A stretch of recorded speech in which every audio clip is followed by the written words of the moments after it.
March 15th, Variety revealed that director Ava DuVernay had signed on to direct a New Gods feature film for Warner and DC. The movie has been rumored ever since it was hinted at way back in Batman v Superman, and now it is moving forward.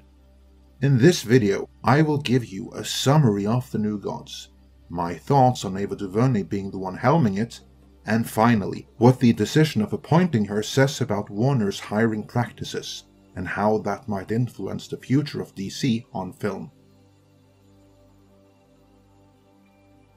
The New Gods were originally conceived by Jack Kirby for Marvel.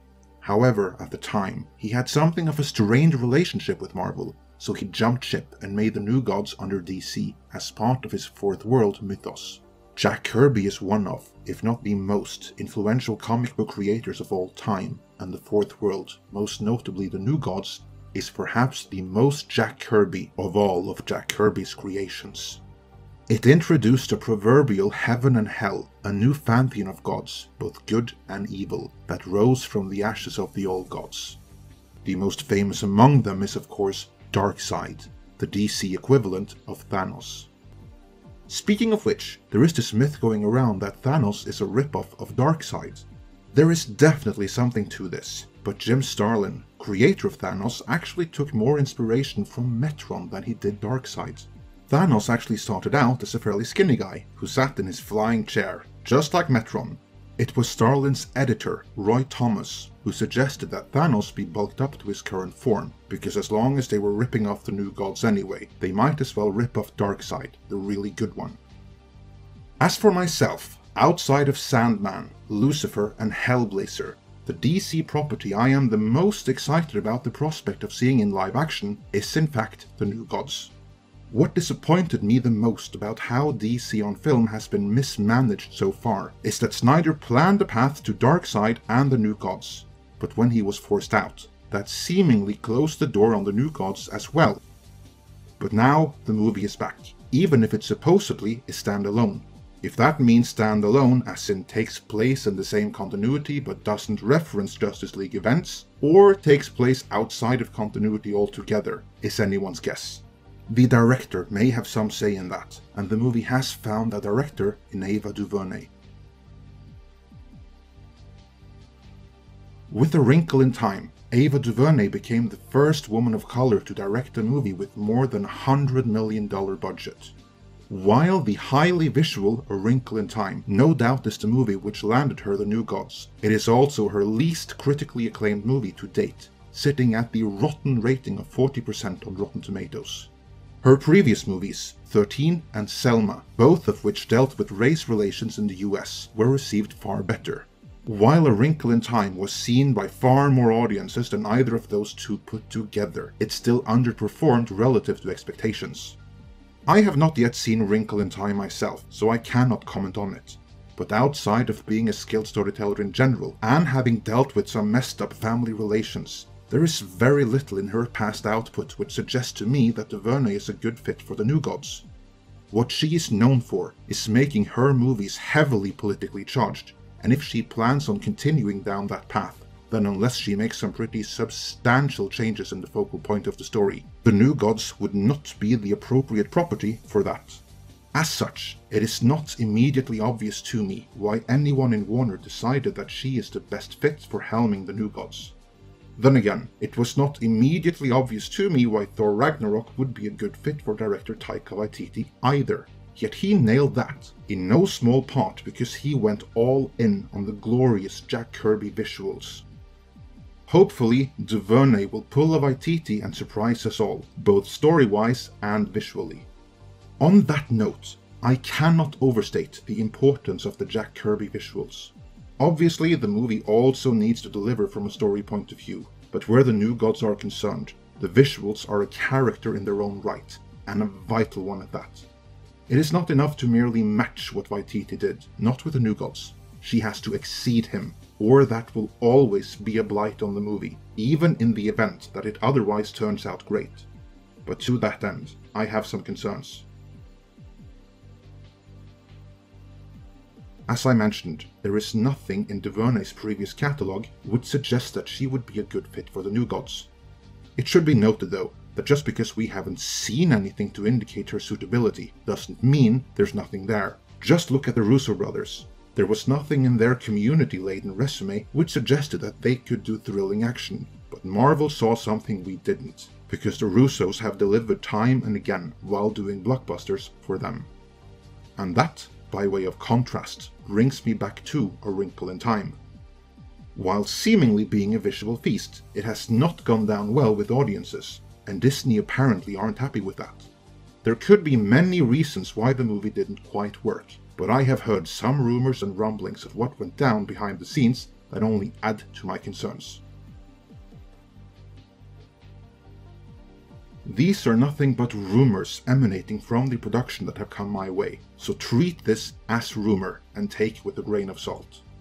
That health warning out of the way, what I have heard is that like so many other directors that were yanked from smaller indies straight into the big budget league before her, DuVernay apparently wasn't ready for the transition, which is said to have contributed to behind the scenes issues.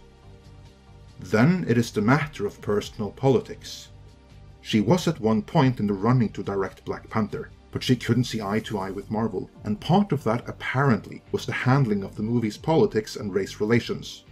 Marvel then went with Ryan Coogler instead, who would go on to make the movie within Marvel's requirements, something DuVernay apparently wasn't willing to do. This same issue apparently also rose behind the scenes of A Wrinkle in Time. Here I've heard that Disney gave her notes on how different aspects of the movie that they had issues with could be resolved. Issues that included, but were not limited to her personal politics. But DuVernay chose to ignore these notes and carry on her way. This then led to some level of conflict and to her developing a reputation as being difficult to work with.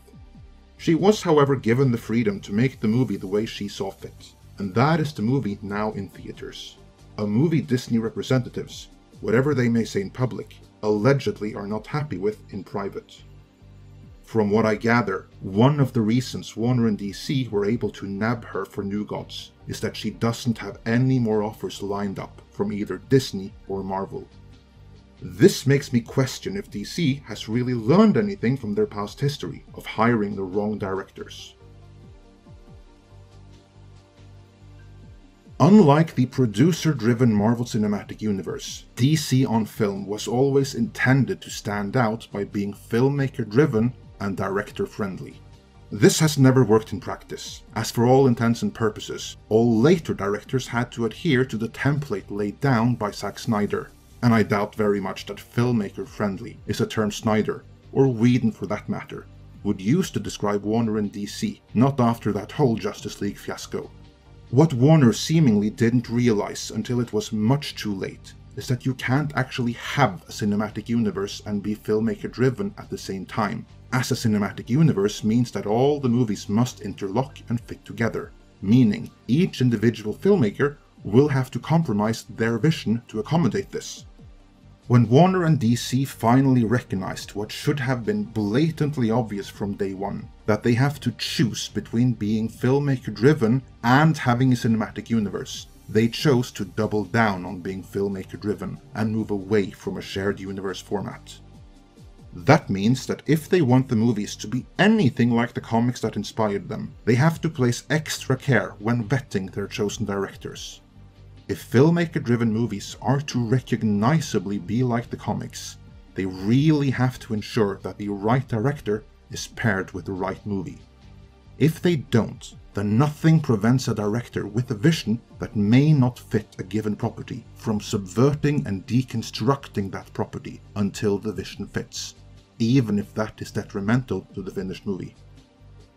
As such, I hope they vetted Ava DuVernay. I hope they are in agreement on what kind of movie the New Gods should be. I hope they have seen something we on the outside haven't, something which gives them reason to think that DuVernay can master the kind of mythological storytelling needed for the New Gods.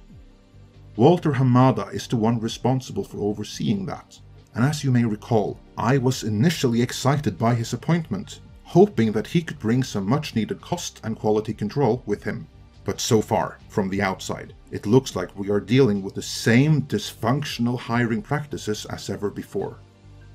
However much I may hope, I don't actually think that they vetted DuVernay to ensure that her sensibilities are in line with the key components required to do the New Gods justice. Worse yet, I don't even think anyone calling the shots at Warner's DC operation are even aware of what the key components of the New Gods are, or that they even care. I would be less worried were it not for the fact that they are actively pursuing another director who is also dead wrong for the project they want him for, namely Michael Bay for Lobo. I will get back to that in my next DC editorial. Till then, let me know your thoughts on Ava DuVernay for the New Gods in the comments. If you like this video, then please hit that subscribe button. Due to recent changes made by YouTube, we also encourage all of our subscribers, both new and old, to please hit that bell icon next to the subscribe button as well, so you will be notified when new videos are uploaded. Be sure to check back for news and analysis of the happenings and corporate politics behind the scenes of your favorite genre movies, as well as explorations of your favorite characters and their backgrounds and context here at Midnight's Edge.